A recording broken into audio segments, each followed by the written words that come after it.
अहिले भाइ यहाँ नानी घोडामा चढेको थियो है पुष्पमा अनि भाइले चाहिँ यहाँ घोडामाथिबाट घोडाको आवाज निकाल्यो है यहाँनिर अब भाइले यहाँ देखाउँदैछ भाइले के को आवाज निकाल्दो रहेछ लु भाइ गरिदेऊ नानी घोडाको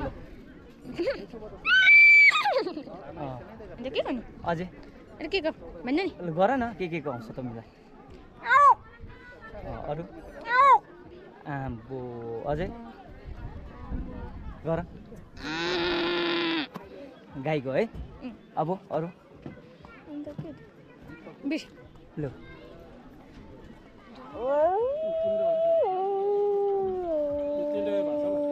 हुन्छ घोडाको अझै खेप निकाल्दै त क्या निकाल्दैछ भाइले घोडाको आवाज निकाल्दा त फेरि आम्बो दामी दामी दामी भाइले दामी गर्दैछ भाइ तिमीलाई अहिले म अझै एक राइट मेरो तर्फबाट लाउँछु